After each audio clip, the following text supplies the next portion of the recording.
Welcome back. Time now for a full look at weather with our chief meteorologist, Dan Cianca. And Dan, I understand it's that time of the week, Drought Update Thursday. It's the most wonderful time of the week. Is that how that song goes? I think that's what it sounds like to me. Yeah, that's it, right? I nailed it, didn't I? Okay, yeah. We'll sing that every week from now on. Yeah, Drought Update Thursday, and there have been some changes this week, and I'm laughing because it kind of erased the change from last week. So I don't really know what's happening in Northern California, but you used to live up there. You probably know. My old neck of the woods, yes. Yeah. Well, let's take a look at the graphic. Roll that beautiful bean footage. There we go.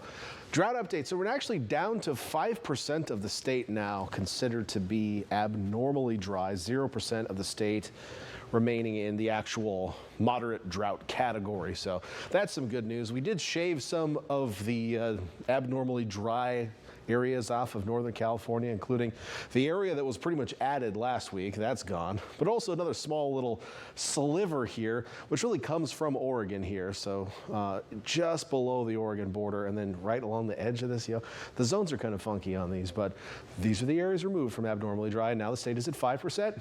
And of course, locally, we've been out of all of the drought categories for months and hope to stay that way. Although we're running a little behind on rainfall so far this rainy season. But we've got some in the forecast. We're in the warm sector right now. Feels pretty mild outside. Live look from Domenico's on the wharf. And we've been in the, it was kind of muggy today, kind of mild, kind of muggy. This was our sunset from Salinas. After we did get a little bit of precipitation today.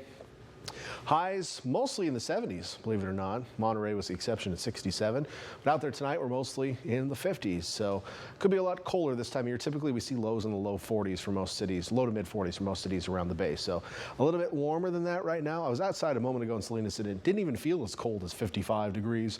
We do have that southerly wind. It's still breezy out there in some areas, especially on the coast as that southerly flow continues ahead of our double-barreled storm system, which is going to come through over the next couple of days. And overnight tonight, we're going to keep skies partly cloudy, temperatures in the 50s, but a chance of an isolated shower, mostly right along the coast. I don't think we'll see anything inland overnight. So here is future track, and we're going to keep things partly cloudy overnight. Again, an isolated shower possible along the coast.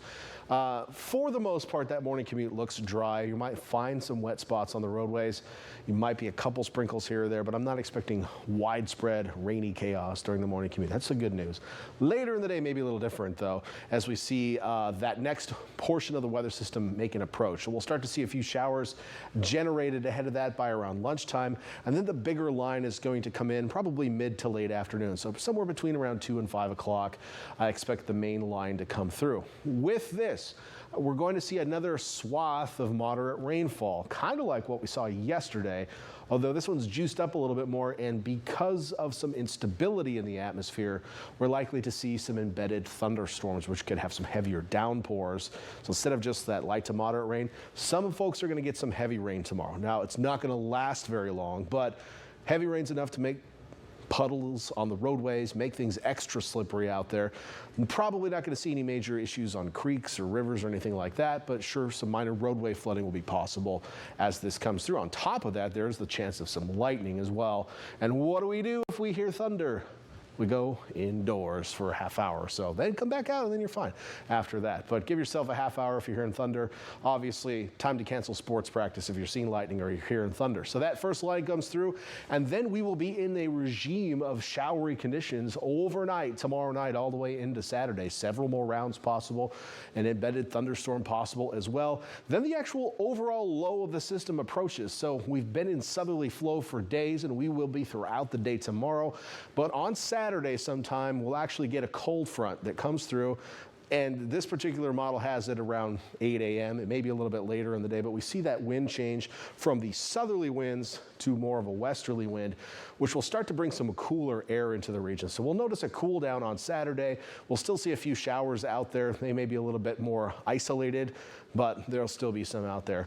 And that'll kind of usher in that cooler air mass, which eventually will dry out, but throughout the day Saturday, we'll still have some showers. Additional rainfall between now and then, well, maybe another inch and a half in the coastal mountains. Cities around the bay, I think on average will pick up around a half an inch, maybe a little bit less on the south side of the bay. That's what I'm thinking with this next round or so.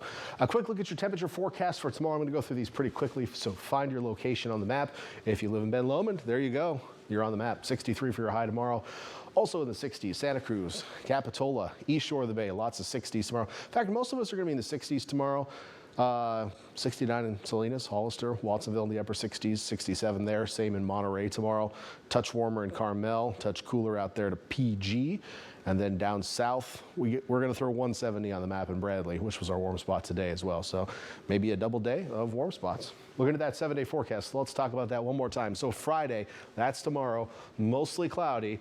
Rounds of showers with thunderstorms possible. Saturday, becoming partly cloudy, scattered showers, cooler, still windy, but more of a westerly wind as opposed to this southerly wind.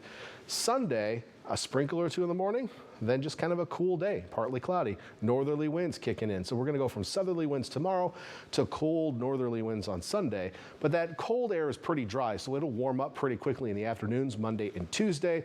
The mornings will be a lot colder, though, because of that dry air settling in. By the way, Thanksgiving, 1 week weather system passing by. We're going to watch that for you right now.